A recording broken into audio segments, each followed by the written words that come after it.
আজ ফরহাদের প্রথম দিন। ঘুম থেকে ওঠার আগে অ্যালার্মটা বেজে উঠল, ঠিক ভোর 6টায়।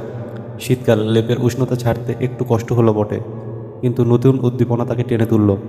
গত 6 মাস ধরে বেকারত্বের পর এই চাকরিটা তার কাছে কেবল একটা কাজ নয়, ছিল যেন নতুন জীবনের দরজা। খবরের কাগজ আর এক কাপ গরম চা নিয়ে বেলকনিতে বসেই পুরনো দিনের কথা মনে পড়ল। কত ইন্টারভিউ, কত হতাশা।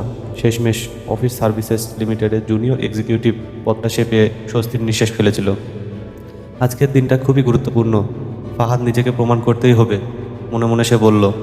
7টা 40-এ বাসে চলল ফাহাদ। অফিসটা শহরের প্রাণকেন্দ্রে, বিশাল এক কাচের বিল্ডিংয়ে।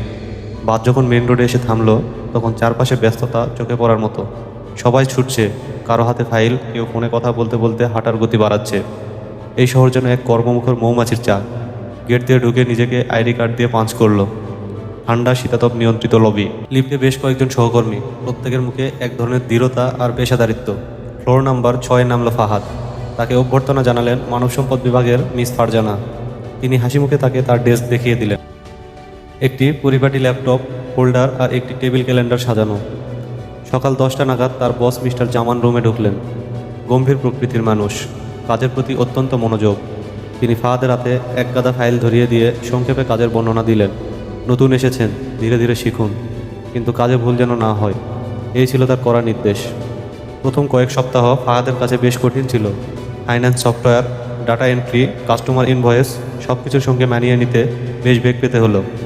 লম্বা কর্মঘণ্টা, কখনো কখনো রাত 8টা পর্যন্ত অফিসে থাকতে হতো। মাথা ব্যথায় জর্জরিত হয়ে বাড়িতে ফিরত, কিন্তু সহকর্মীরা ছিলেন ভরসা। কিউবিকলের পাশের ডেস্কের তানিয়া খুব বন্ধুত্বপূর্ণ। সে ফাহাদকে দ্রুত টিপস দিত, জটিল ডেটাবেস সহজে বোঝার উপায় বাতলে দিত। লাঞ্চ ব্রেকে তাদের মজার গল্প, চায়ের কাপে অফিসের পলিটিক্স নিয়ে মৃদু সমালোচনা, এসবই অফিসের রুক্ষ পরিবেশকে কিছুটা সহনীয় করে তুলেছিল। 1 মাসের মাথায় ফাহাদ নিজেকে অভ্যস্ত করে তুললেন। সে দ্রুত কাজ করতে শিখল, মিস্টার জামানের দেওয়া টার্গেটগুলো সময় মতো পূরণ করতে শুরু করলো। তার কাজের দক্ষতা দেখে বসও প্রশংসা করলেন। সময় তার নিজস্ব গতিতে চলল। 6 মাস পেরিয়ে গেল। ফাহাদের জীবন এখন এক রুটিনে বাঁধা। সকাল 6টায় অ্যালার্ম, অফিসে ছোটা, স্ক্রিনের দিকে তাকিয়ে সংখ্যার সমুদ্রে ডুবে থাকা, আর রাত 9টার ক্লান্ত শরীরে ঘরে ফেরা।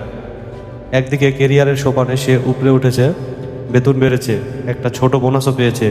আরেকদিকে এই একটানা কর্মজীবন তার ব্যক্তিগত জীবনকে যেন গ্রাস করে নিচ্ছে। উইকেন্ডে কোথাও ঘোরার ইচ্ছা থাকলেও সপ্তাহের ক্লান্তি তাকে বিছানায় টেনে রাখে। পুরনো বন্ধুদের সাথে আড্ডা কমে গেছে। মায়ের সাথে প্রতিদিন ফোন আলাপের সময়টাও ছোট হয়ে গেছে। একদিন রাতে কাজ শেষ করে সে বারান্দায় দাঁড়ালো। আকাশ ভরা তারা দেখল। তার মনে হলো সে এই কর্পোরেট চাকরির একটা ছোট্ট মৌমাছি, যে শুধু টাকা জমানোর জন্যই অবিরাম কাজ করে চলছে। কিন্তু ঠিক তখনই তার মনে পড়ল, তার ছোট বোনের স্কুলের মাইনে সে নিজেই দিয়েছে। বাবার ওষুধ কেনার জন্য তার ভাবতে হয়নি। এই পরিশ্রমের একটা অর্থ আছে, একটা মূল্য আছে। দীর্ঘশ্বাস ফেলে সে আবার কাজে মনোযোগ দিল, কারণ সে জানে এই চাকরি কেবল একটা কাজ নয়, এটি একটি তার দায়িত্ব, তার স্বাধীনতা এবং তার স্বপ্ন পূরণের ভিত্তি। হয়তো জীবন এমনই, একদিকে চাপ, অন্যদিকে প্রাপ্তির আনন্দ। ফাহাদ এই কর্পোরেট যুদ্ধ চালিয়ে যাওয়ার জন্য প্রস্তুত।